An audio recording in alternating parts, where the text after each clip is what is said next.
The opinions expressed by the host and guest on this program are solely their own and do not represent the views or opinions of Blind United. We strive to provide diverse perspectives and discussions on our platform, but the opinions expressed should be understood as personal viewpoints and not reflective of Blind United as an organization. Let's get ready to rumble!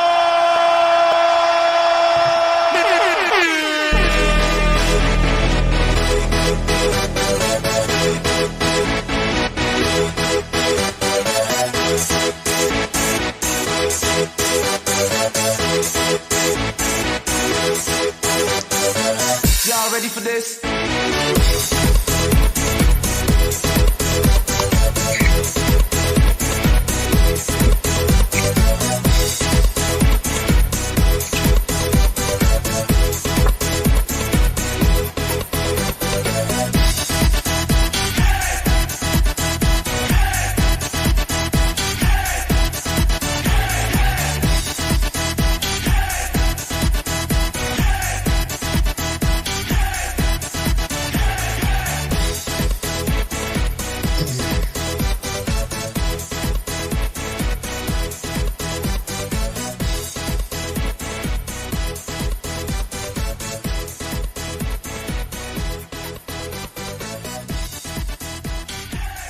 Well, good morning, everyone, and I guess it's Taco Tuesday today, right? Yeah. So I am Ed. Welcome to Blind United, Coffee Time with Blind United, and it's just me and Carol up in there this morning. So good morning, Carol. Good morning. Good morning, Ed. Thank you for joining me. So let me get into this. We got one interest group for today, JAWS training, basic JAWS, with me.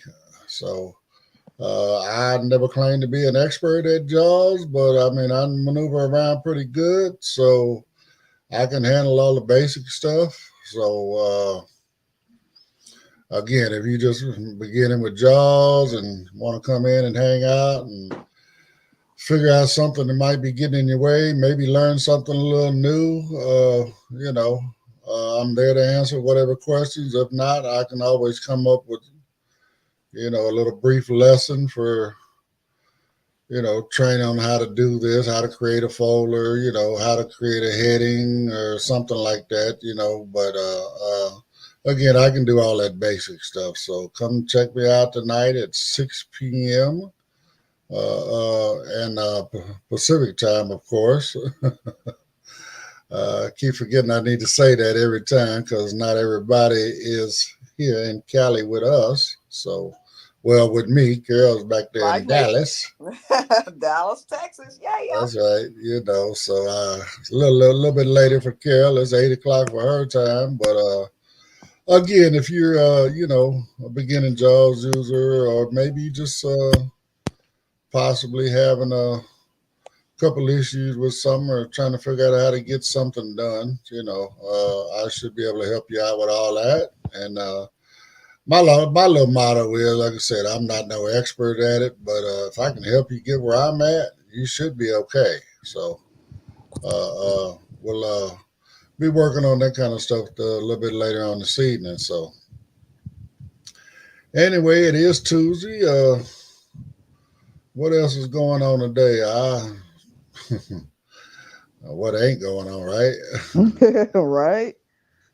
But other than that, everything is good down here. I mean, a little warmer. Let me change that up because it's not bad. You know what I'm saying? We didn't get a whole lot of April showers, so we don't have very many May flowers. But we're sliding into June, and normally by the time June roll around, we beating up on 90 or better, and we staying in the mid 70s, maybe low 80s. So my wallet is loving that, so I don't have to pay them inflated energy costs. Right. So, it's crazy. I went a few years back. My utilities, especially in the summertime, it was killing me, Carol. I mean, it was just out of control. I mean, my bill was getting up to like $600 a month. What? Oh Oh yeah. no. And then I said, you know what? I looked and found out that the unit was on my house. It was installed when the house was built. So I said, oh, okay, that answers it right there. Right. Right. So I went and got me a pretty good deal and got my whole system replaced and well, I mean, I guess it lowered my bill a little bit, but not as much as I thought it would. So, I went from 600 a month down to about 450. Okay. That's a little bit different, but it's still a little steep. Ooh. But I mean, in the summertime,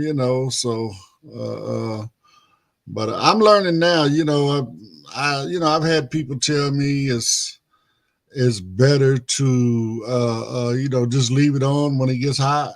Yes. And that way it'll keep the house cool. It's actually what the philosophy is that it's cheaper to keep a house cool than it is to cool it off. Right. Right. I don't know, Carol. I don't think so either. I mean, I live here in Dallas, Texas, Ed, and we get over 100 degrees. Like yesterday, it was like 94. So I will turn my air on, but I utilize my ceiling fans. Like right now, my ceiling fan is on, and it's 83 degrees already outside. My house it's pretty cool, but people say keep it like on 74. I can keep it on 76 and I'm comfortable, but I don't need it on like that all day long. Shit, you better than me because I take mine up to 78, 79. Okay. I hear you. Yeah, but what, especially my kids, my grandkids, well, Grandpa 78, 79, ain't that cool? I said, it's cooler than it is outside. That's right. There you go. Okay. When you come in out of that 90, that 78 feel real good. Real good. Mm-hmm. Okay. You don't even realize it's 78 until after you up in there for a while. Right. But if you sit still, you'll stay cool. All that moving around gonna keep you hot. Yeah. So nah, unless you want to pay my bill, you leave my thermostat alone. Don't touch it. Touch it. But such is life, I mean, you got to do all that. Yes. I will definitely keep doing. I can't afford to get hot. I got breathing issues and stuff like that. A lot of people don't know me, Carol. I'm very transparent about myself. Right. And that's good. That's always good. I'm the same way. I'm actually, I have COPD. So if you're young and you're messing with them cigarettes and stuff, please put them down. It ain't good for you. Like I said, I lost my wife to COPD, and then I found out I had COPD. Mine is definitely not as severe as hers was. Right. Mine is under control, but I mean, I can feel my breathing getting a little less, especially if I exert myself, get a little rough. So right. But nothing to make me, got to lay down or nothing like that. But just make you think about it. Hey, you know what? You need to slow down, partner. You're walking too fast. Right. But hey, I'm just grateful to be here. That's the main thing. So that's a blessing. And I'm concentrating on putting these cigarettes down. I do smoke. And okay. But I'm not a heavy smoker, but I still smoke. Whether it's 5 cigarettes a day, whether it's 3 cigarettes a day, whether it's a pack a day, I still smoke. So I am in the process of just trying to eliminate that, you know. I do not want to turn 60 and still be smoking. So if God gives me grace to allow me to stop, I will do it. Well, you know, Carol, I when I found out I had COPD, I did what I could. I found out back in what 19 Okay. is when I found out about it, and it was really, really, really, really rough trying to quit. You know, so I kind of subsidized it with vaping. Mm, You know, right. and don't get me wrong, vaping ain't that bad. So I mean, but again, because you know, hard headed, single, all that old kind of stuff. You know what? Grown. Right. And now I'm gonna do me. You know what I'm Right. saying? Of course. What actually made me totally quit smoking out here in California was a few years back now. They took away menthol cigarettes. You can no longer buy menthol in the state of California. Are you kidding me? No, you didn't know that? No, Oh, you better watch out if you smoke menthol because I do. it's I fluctuate between them both. it's well they trying to make it a nationwide thing. I mean I don't understand it. They targeted you know what they said flavored tobacco Yes. Yes. with the intention was to actually to get at the vape industry because it's not regulated. Oh wow. Okay, and what we call the vape juice, right? Right. You can buy that in all kind of flavors and stuff. And what got everybody, the politicians and you know folks upset was, I mean, you can go buy bubble gum, you can buy you know candy flavored kind of stuff. Oh yeah. Yeah. You know, so they Same here. you know, Hmm. they want to point at, oh, well, you targeting kids, and well, Kids. Uh huh. Yes. no, I mean, it's still no. I mean, you couldn't. I mean, even the vape, you can't just kids. You know, under age, you can't just walk in there and buy vape And buy stuff. it. That's right. You can. You know, so. But anyway, once they took that away, I switched over to vape and all the way, and I mean, I'm good. I'm good. It's a lot cheaper. Is it really? Yeah, it really is. I mean, there's an initial investment as far as buying what we want to call it the module. Right. Right. You know, so I mean, that might cost you maybe $80, $100, Okay. but the actual vape juice itself, it's only about maybe you know $20, $25 a bottle. But Okay. I mean, but it'll last you, you know, depending on how much you use it. I mean, a bottle will last me a couple of weeks easy. Okay. So I mean, where I was paying shit $10, $12 a day for cigarettes, Ooh. Yeah. Yeah. you know, You definitely save. I mean, I mean, here in California, cigarettes are just expensive, I guess. What they cost back in Texas, Down here, you know, the popular brand that most people buy here is Newports, and they're like right? $10 and a quarter. Okay, Um, I'll do the Cool Filter Kings or the Marlboro Greens or Winston Greens, and the Winstons are $5.42, uh, and the Marlboros are $6 and some change. So yeah, the Newports are $10 and something, and I don't even like Newports. They're well, that weak was to my me. brand right there. They are weak to me. Cool Filter Kings are stronger to me than the Newports. You know what? I used to think that as well, Carol, but I don't know. I mean, maybe it just because I grew up, you know, again, long time smoker, right? Right. So I grew up smoking cools. Of course. And then when I met my wife, you know, me being West Coast, she was East Coast, they smoked Newports, Mm. Yeah. you know. Newports down So, here too.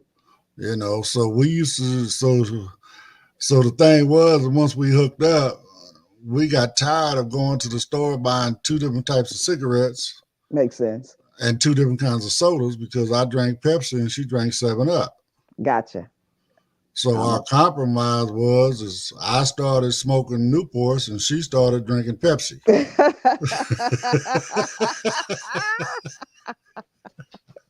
Hey, you got to do what you got to do. So I mean, but yeah, no, I mean, I stuck with them all the way until we ran out of, until they outlawed it. Till they outlawed menthol. Oh, You wow. know, but I mean, again, this vape stuff. I mean, if you really want to quit, girl, I would check into it. I I really definitely would, will. I definitely will. because I mean, it's the harming part about cigarettes is not really the tobacco. It's the menthol. No, it ain't even the menthol. Well, I mean, I'm not even gonna say that, Kurt. It's more the chemicals that they put on the tobacco to keep it burning, because natural tobacco don't burn. No, it does not. You're right.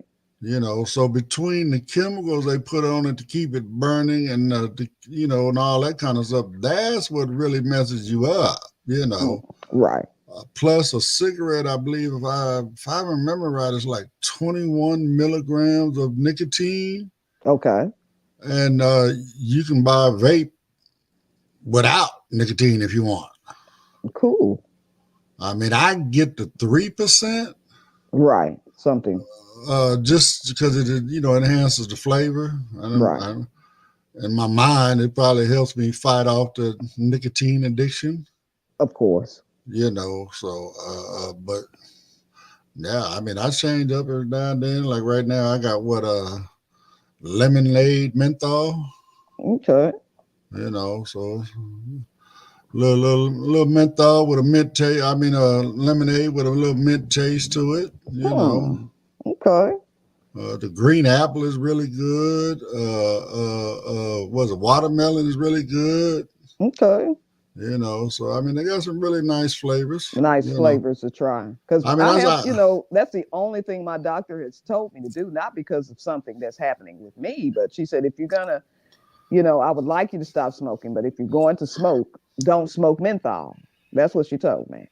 So, I fluctuated back and forth, and then I'll set myself a date, and then I realize, shit, I gotta have a pack of cigarettes. I'm not gonna let them go to waste. So, I've tried to do it cold turkey, but I know I'm gonna seek out what you just said and try the vaping. Yeah, it's I mean, again, the hardest thing is, I mean, they say, oh well, the first 2-3 days, man. Nah, the first 2-3 months. It's rough. That's the hardest thing I ever did in my life, girl, was stop the tobacco. Stop the tobacco. Really, yeah. It really, really was, so. And I mean, even even recently, I'm sitting there and I was supposed to have been taking a trip last week, right? Right. And I was going to Arizona. And prior to getting ready to go, I'm sitting there thinking, they sell menthol in Arizona.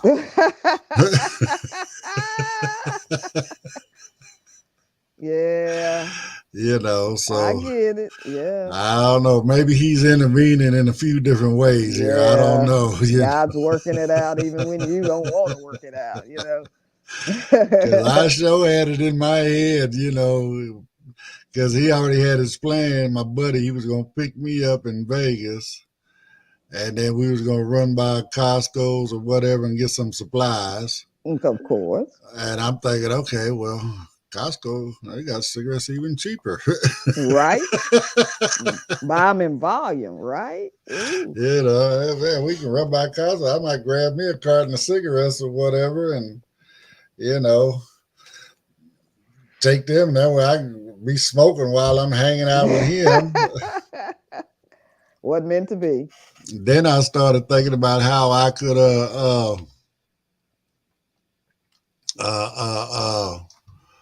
move to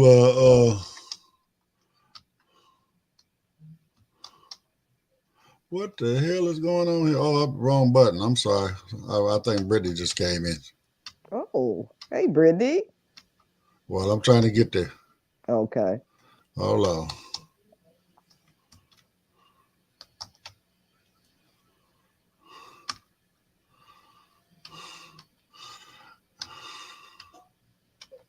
Oh, it ain't Brittany. Hold on. This is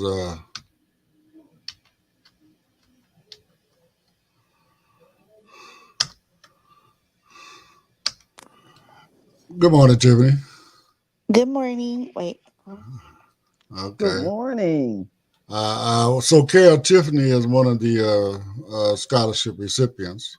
Okay, that's who I heard on Sunday. Congratulations. Thank you.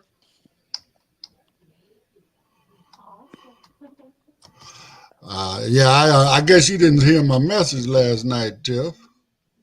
Oh, I didn't even see. I didn't even see it because I was like, "Where's the?" I was looking. It was like, "Was there a link for it?" But that's cool that they have an app. This app is pretty cool.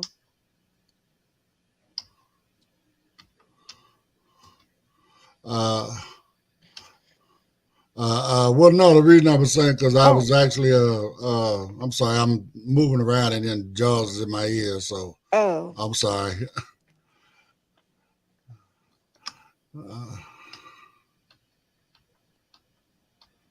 Microsoft Edge. Well, what happened to Brittany? She was just here.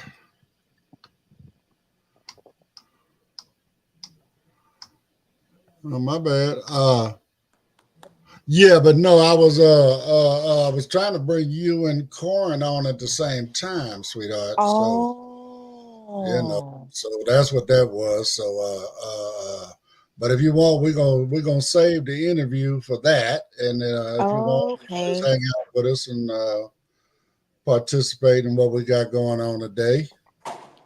And Okay. Okay. I think it was just a misunderstanding. I had told like I told you Sunday, I want to bring you and Corin. Oh, both of us. Okay. Right, and I said it that way, but I didn't necessarily specify at the same time. Okay. So that's why I'm saying it was a misunderstanding on as far as what it was going on, but it's all good. I'll have you back on here a little bit later. Okay. So we'll do this again. So anyway, have you ever met Tiffany? Have you ever met Carol? I mean, she's in the interest group. She's out of Texas. Yeah. She was at were you at the music one with Dana, right? Yes, I was. I was listening to that one. You were on that one as well? Yeah. Yes. And we have spoken with one another. Yeah, I remember you. Yeah, I mean, Tiffany does her poetry on the first Saturday. Yeah. And I missed it. I had my time all wrong. I hate that because I really wanted to listen. I think it was 1 o'clock my time, 11 o'clock you all's time, that Saturday morning. Oh, yeah. I'm trying to get in touch with some writers to get on here. Because I love poetry, so I was upset with myself that I didn't have the time down right. That'd be cool. Yeah. So anyway, let me see what time it is. Well, it's halfway through. So normally what we do, Tiff, is I got some articles and stuff, and I'll play them, and then and then we'll talk about what's going on afterwards. But first, I'm gonna go ahead and get some of these. We're trying to be big time over here, Tiff. We got commercials and everything. So big time. We'll be back in just a minute, y'all. So if you'd like to know more about Blind United, you can visit our website at blindunited.org. You can email us at info@blindunited.org. You can call us at 909-846-8825. You can follow us on Instagram at Blind United Interest Groups. You can follow us on X at Blind United 22. You can watch our YouTube channel, Blind United. You could join our Facebook group, Blind United Interest Groups, or you can follow our Facebook page, Blind United.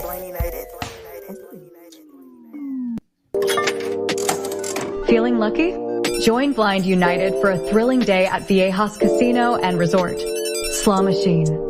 Mark your calendars for Friday, August 9th. We're rolling out from 2 locations, Montclair and Buena Park at 9 a.m. sharp, so don't be late. For just $21, you can enjoy a ride filled with fun, refreshments, and the chance to win big. Remember, space is limited, and the deadline for your payment is July 20th. All bookings are non-refundable after July 20th. Bring your poker face and your ID and get ready for a day of excitement and entertainment. No worries about the drive. We've got you covered. You can just relax there and back. Book your spot now. Contact Cheryl at 909-821-9589, see Thurston74@gmail.com, or Pedro at 323-631-2122, P. Aguilera at blindunited.org. Let's hit the jackpot together. You can Zelle your payments to Blind United Incorporated by using the email blindunited2022@gmail.com.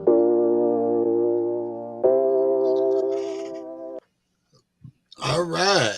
So y'all get ready for that one because it's coming up.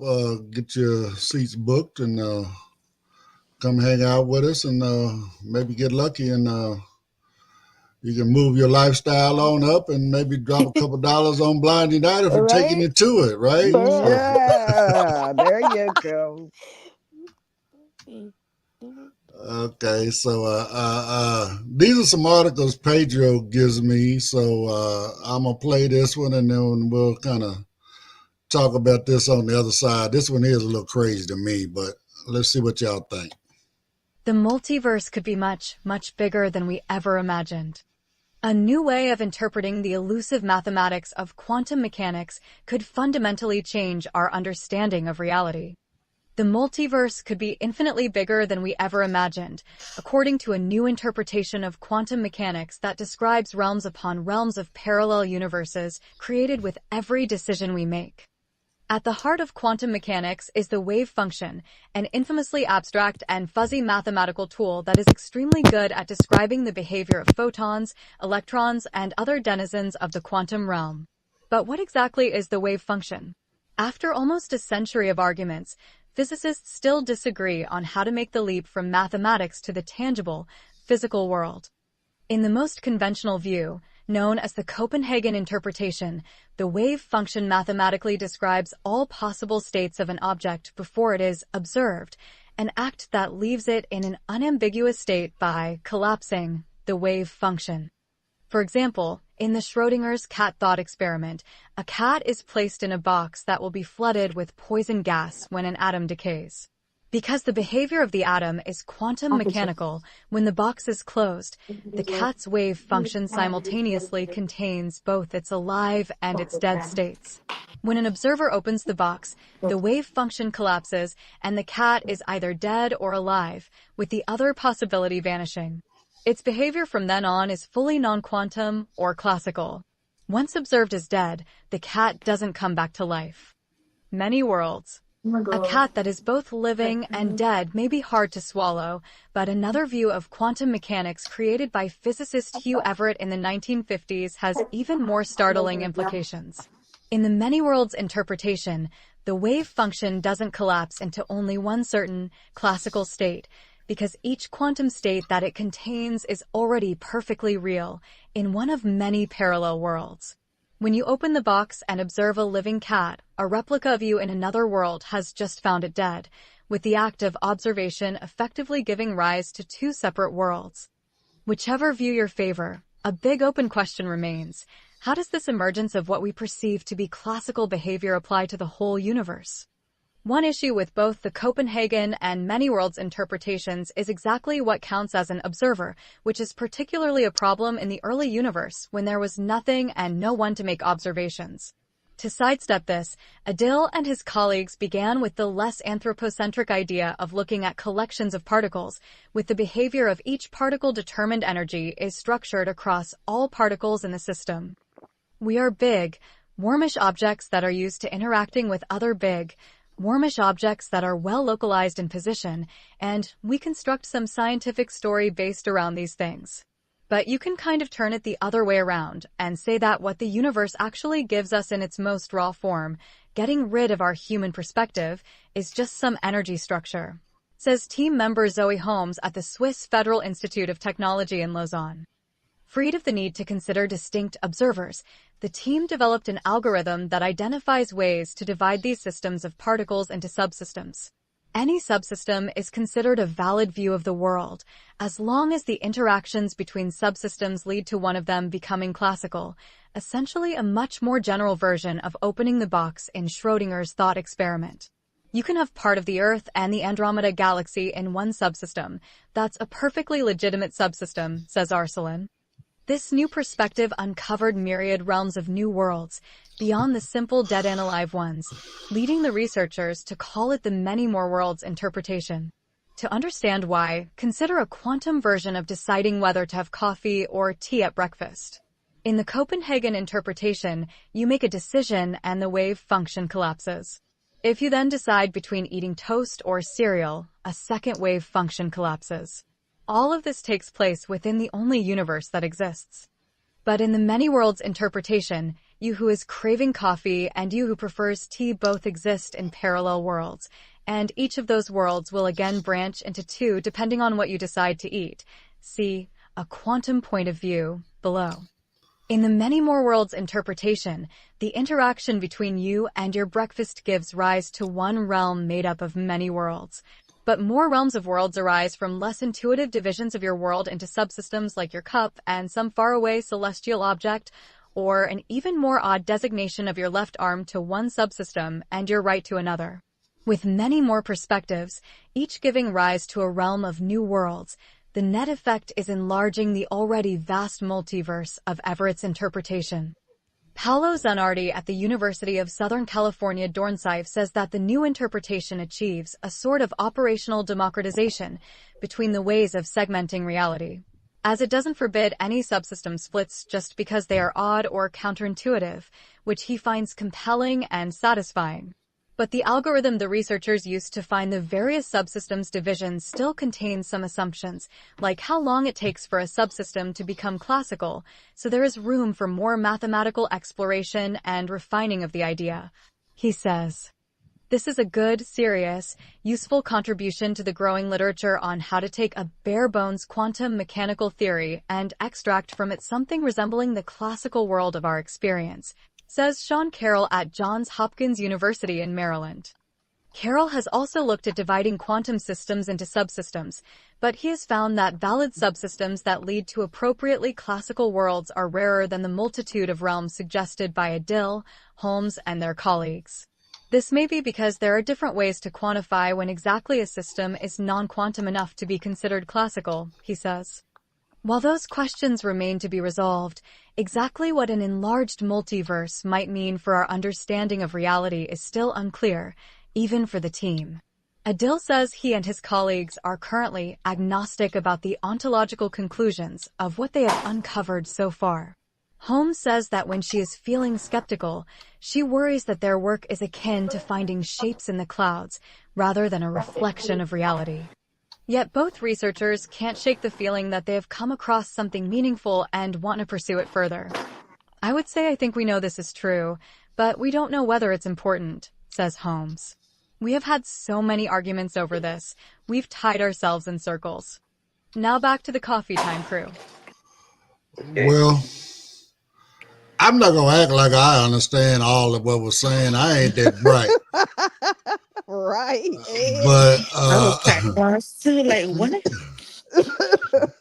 but I mean, to me, I mean, science is science, you know what I'm saying? But at the same time, all of this alternate reality stuff, whatever, alternate universes, all that. I mean, what proof you got? Right now, in my mind, this is all a theory.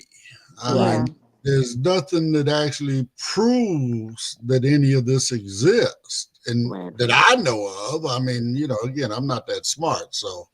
But anyway, right quick, let me acknowledge we got Paul, We got Robin and we have Michael Phillips in the chat. So thank you folks for coming in and hanging out with us this morning. So yeah, I appreciate you folks. So again, I don't know. That's just my opinion on it. I mean, uh, to my knowledge, I ain't never been in no other alternate universe. I mean, I'm in this one. So Right? I mean, so it is what it is. So I don't know what you think about this, girl. Well, I'm good. I mean, it was kind of way over my head, but I have never been into another universe either. When they were talking about the cat in the box and being dead or alive, and your left arm here and your right arm there. I mean, like you say, there's no proof of anything. And I know that they're probably trying to work some things out to try to establish this, that, or the other. And science is needed. But if you don't have anything to prove that any of this exists, then I just don't believe it until, Right. I've experienced it. I'm the same way. I'm the same way. I mean, it's got to be tangible for me, and right now it just don't make sense. So No, it does not. I ain't going there. I mean, what you think, Tiff? I mean, I think the same thing too. I think it sounds like that they were just pretty much just gathering up thoughts, maybe to do more further research about it. Because I was just like, right? Like, I was trying to get a better understanding of what it was talking about. 'Cause I'm like, okay. But it seems like they need to get more research to prove that is this whatever it is that's going to take place. Because I'm the same way too. I'd rather have specific evidence to determine whether it's if it's true or not. So Right. Well, I mean, again, it's just it's way over my head and whatever. But Mine too. Ooh, I mean, I don't know. I mean, again, scientists are always, poking in their nose in places where it really don't belong. So, right. I mean, well, no, I shouldn't say always,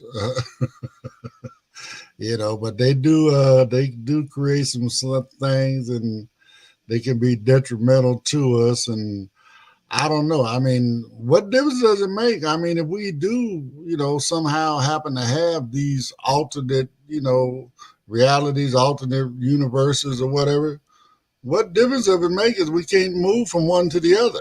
can't go there. Exactly. That's right. So I can't be concerned with somewhere I can't get to. Right. Yeah. Focus all that energy on what's you going on know, right down here on Earth. hey, you need to worry about getting all these homeless folks off the That's right. street. That's Okay, exactly what I Exactly. would say. That's why I say focus on what you know, exactly is going on right here on Earth. quit, figure out a way to feed everybody. You know what I'm saying? That's All that right. other kind of stuff. I mean, it's just, to me, is much more important things That's right. that we should be concentrating our attention on, humanity wise and stuff. Right So, down here. That's right. so. Again, it is what it is. They do what they do. Sometimes for the good, sometimes it's just for the bad, as well as sometimes it just seems like it's a waste of time. And you think about over the years how many times scientists have spent years and years and years and millions of dollars only to find out their theory was boo-boo. That's right. Yeah. They've realized, oh well, this will never work. Well, yeah, you Trying know. to stay up the lines, right? Uh, Like in 1999, predicting that the whole world was just going to not exist when it came to 2000. And Oh, we're everybody here. was you freaking know, Yeah. out. Like The they were computers aren't freaking going to out, work. We're just going to get lost, and it's like, oh my right? God. So, I mean, that All of that was wasted amazing to me energy. as well. As smart as a computer is supposed to be, you're going to sit here and tell me it ain't smart enough to know to go from 1999 to 2000 like it That's can't right. count? I mean, it That's knows right. how to count. That's right. Right? I mean, it's still 4 digits. It ain't like you had to add another digit or something. So, No, Exactly. no, no.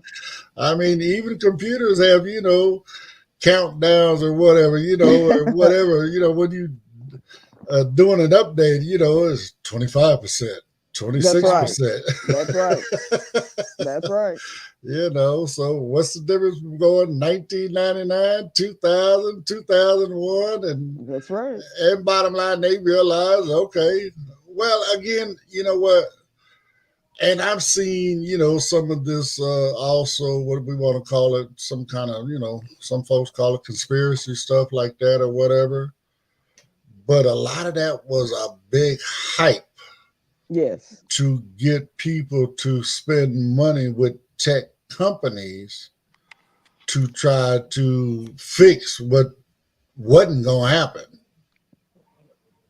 Okay, so I mean, You got all these people spending money. No, we can't lose all our data. We need to pull it all off. We need, you need to fix this. No, we need to make sure our computer, But I mean, they created this big worldwide, thing where they, all of the grids and the electrical grids, all of the water pumping and all of this and everything's computer operated. When they die, we're just going to be in trouble and boom, boom, boom. So I mean, bottom line, millions, if not billions of dollars was spent back then. So yes. But hey, you know what? They found out hopefully they were able to write it off on their taxes. I mean, they seem like they write off everything else if they decide they want to pay taxes anyway. So, and then again, what they do, maybe a Microsoft, what was it, a Millennium or what was before Millennium? It was I forget, they've had so many operating systems. Yeah. Right. Yeah. Oh, wow. So, I mean, it probably went from, $200 on the one before the Millennium one to $500-$600 for the Millennium version. You know what I'm saying? Just because it was Millennium version. It was new. Right. Right. Yeah. It's going to fix all the Millennium issues.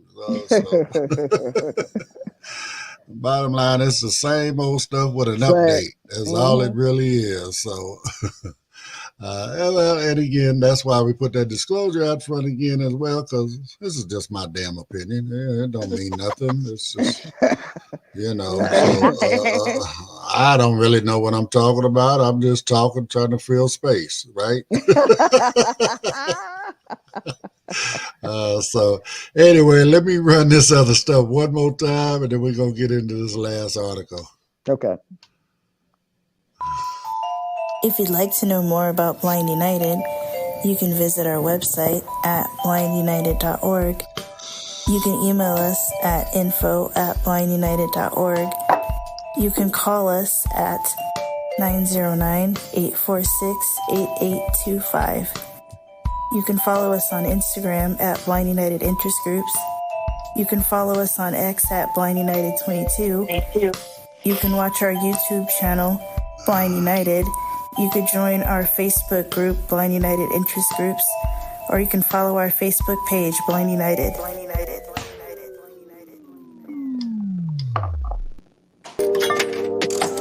Feeling lucky? Join Blind United for a thrilling day at Viejas Casino and Resort. Slaw Machine. Mark your calendars for Friday, August 9th. We're rolling out from 2 locations, Montclair and Buena Park at 9 a.m. sharp, so don't be late. For just $21, you can enjoy a ride filled with fun, refreshments, and the chance to win big. Remember, space is limited, and the deadline for your payment is July 20th. All bookings are non-refundable after July 20th. Bring your poker face and your ID and get ready for a day of excitement and entertainment. No worries about the drive. We've got you covered. You can just relax there and back. Book your spot now. Contact Cheryl at 909-821-9589, C. Thurston74@gmail.com, or Pedro at 323-631-2122, P. Aguilera at blindunited.org. Let's hit the jackpot together. You can sell your payments to Blind United Incorporated by using the email blindunited2022@gmail.com. All right. Well, I want to acknowledge Pedro. He did a good job with that. He got his little sound effects in there. We got slot machines and tires sliding around and stuff like that. So, oh yeah, he do. He got it going on. Pedro, he be putting his work in for us. So I appreciate you, my brother. So, right again. Let me see what time we got here. Okay, we still got a few minutes. So right quick, what I always try to cover, maybe I need to create a commercial for this one, right? You Can Give. For those that may not know what You Can Give, You Can Give is an organization that gives canes to people in third world countries where they could not otherwise get a cane. I mean, myself personally, I've been helping Jimmy for a few years now with this project, and well, actually pretty much since conception. But Jimmy is I've been a customer of his for a long time. Jimmy is a guy that makes my canes. Tiff, I know Tiffany's seen my canes. I got some crazy canes. So I'm thinking about getting me one. Yes, Jimmy is I mean, again, he'll put whatever you want on a cane. He don't care. It's whatever you want. You know, I mean, he's got some great ideas and stuff, but again, he's a really, really good, cool guy, good guy. I mean, he used to put wraps on cars before he lost his sight. So he just kind of took that knowledge of doing that stuff and applied it to the canes now, you know, so. But anyway, he started this You Can Give, and up to date, Jimmy's given out over 2,000 canes to people in third world countries. He goes to South Africa, he goes to South America, I mean, he goes to Mexico. He's been, I mean, you name it, wherever there's a need for canes. Jimmy, if he doesn't get there personally, he makes a, you know, connection with somebody there where he can, you know, ship some canes to them and get canes in these people's hands. So you can always go to youcangive.org, which is his new website. Actually, his, customcane.com. Either one of them addresses you put in, yeah, just a little is gonna take you. Either one of the. Tiff, could you mute yourself, please? Hold on. So either one of those addresses, youcangive.org or customcane.com, will take you to the same website.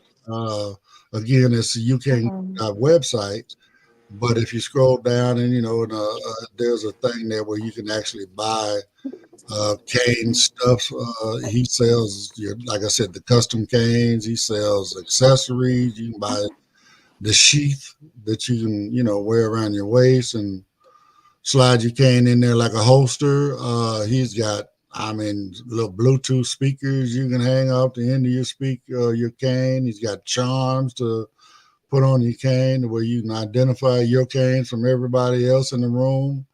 I mean, just all kind of little different stuff. So, you know, if you're partial and, you know, you just have a little trouble at night, he's got a light you can hook to your cane and it'll light your path as you're walking down the street with your cane, you know. So, again, Jimmy's got a lot of stuff going on. He's doing a lot of great work over there. So we always want to plug him and try to help him. So, again, you can go to youcangive.org. You can download a shipping label where you can ship your canes directly to him free battery for the blind. It doesn't matter as long as you got all the pieces, broken cane, whatever. Just, put them in the envelope, send them on to him, or you can get at us at info@blindunited.org, and we'll basically do the same thing. I'll shoot you a label, and you can send them to me, and then I'll fix them before I send them to him. But anyway, bring your canes to any events that we're doing. We'll collect canes always. I'll never turn down a cane. So we're just trying to help people. Like I said, I don't know what I'd do on my cane. So I don't either, Ed. I have no clue how I would exist without my cane. So I think that is a wonderful, wonderful thing that Jimmy does. Oh, right. I mean, I just did my early buy-in for the Glide.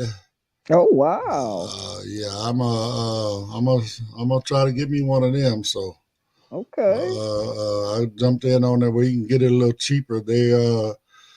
He's actually come out with the pricing for the Glide now. Oh, he did. Okay. Yeah. So I mean, if you get in right now, I don't know if there's any spaces available left, but I mean, it was limited. He was offering it to, folks that have been attending, his webinars and stuff. You could buy in for the first round for, $100 deposit, right? Of course. But you get a 40% discount on the cost of the cane, as well as 3 months free of the subscription that you're gonna, that they're gonna have to go with the Glide. So, again, I can't wait. Even though it's gonna be another year before I probably get it in my hands. Right. I just want to jump in there, and plus, damn, I get to save like $600. Ooh, you can't beat that. I mean, the Glide is they're pricing it right now at $14.99. Okay, so that's $1,500. So with my 40% off, I get it for $8.99. You can't beat it. So I'm basically saving $600. So, hey, but if it works as advertised, man, it's on. I got me a guide dog, and I don't have to pick up no poop. I mean, I get to move around. I get to, program where I want to go in my phone and my GPS and connect it to my Glide, and I'm on my way. Zoom. It'll drive me right on over to where I want to go. Well, I'm saying drive because it steers. Right. But anyway, yeah, I can't wait to get my hands on it. So. You have to let me know how it works. Well, most certainly. I will definitely be doing all kind of reviews on that thing once I get my hands on it. Right. I don't know. I might have to start my own unseen adventures. Right, like Pedro. So anyway, we got a few minutes left. Let me play this last article here. This one here is a little bit more tangible. So. Okay. Archaeologists found an anomaly near the pyramids that may reveal an ancient portal. New findings beneath the desert floor hint at entrances to long-lost chambers. Ground-penetrating radar has helped archaeologists identify buried wonders below the surface. Now, a new study from Japanese and Egyptian researchers reveals the discovery of an L-shaped structure along with an accompanying anomaly right next to the Great Pyramids of Giza. Although it's impossible to know for sure what the anomaly is, the researchers guess that the L-shaped discovery could be an entrance to a deeper structure. In the world of archaeology, few tools have revolutionized the field as much as ground-penetrating radar, GPR. This geophysical technique uses radar pulses to image the subsurface. Similar techniques have uncovered Viking longships in Norway, revealed lost civilizations in the Amazonian jungle, and even entire Roman cities without ever putting a shovel into dirt. Now, GPR has delivered again near one of the most well-excavated sites in the world, the Great Pyramids of Giza. Using GPR, along with a method known as electrical resistivity tomography, ERT, which uses electrical resistance to map underground structures, An international team of researchers led by Tohoku University's Motoyuki Sato discovered what's being described as an L-shaped anomaly in the Western Cemetery near the world-renowned pyramids. According to the team's research paper, published earlier this month in the journal Archaeological Prospection, the structure is roughly 6.5 feet from the surface, measures 33 feet in length, and was backfilled after construction. The Western Cemetery at Giza is known as an important burial place of members of the royal family and high-class officers, the paper reads. In the initial survey by GPR and ERT, we found an anomaly in the north of the survey site.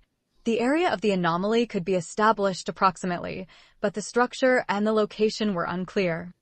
Below this L-shaped structure was an anomaly, lying 16 to 33 feet down, that the researchers described as highly electrically resistive.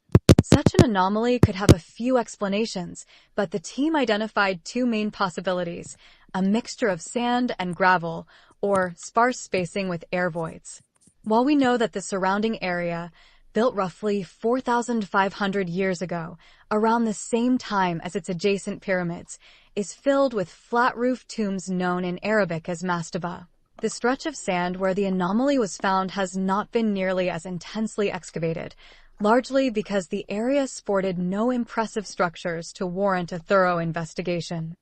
So, what exactly could this L-shaped structure and its lower anomaly represent? Speaking with Live Science, Sato said the structure is likely not natural, as the shape is too sharp. It may have been an entrance to the deeper structure, Sato and his colleagues wrote in the paper. That deeper structure sounds suspiciously like a tomb. We believe that the continuity of the shallow structure and the deep large structure is important. From the survey results, we cannot determine the material causing the anomaly, but it may be a large subsurface archaeological structure. Of course, as is true of nearly all GPR surveys, archaeologists will have to start digging if they want to know exactly lies buried beneath the sand, a process that the research team hopes to get underway soon. Now back to the coffee time crew. You all right over there, Carol? I'm good. How about you? No, I just keep hearing some music and stuff. So, not music, but a little feedback or something. I thought something was going on over there. No, I was Oh, probably walking. okay. Before I get into this article, I just ran through the comments. Again, I'm sorry, folks, that's listening in. It's a little rough on me. I'm working all these buttons by myself today, navigating everything. But Tina says something about a meta universe, and then something about they have these glasses that will describe alternate universes.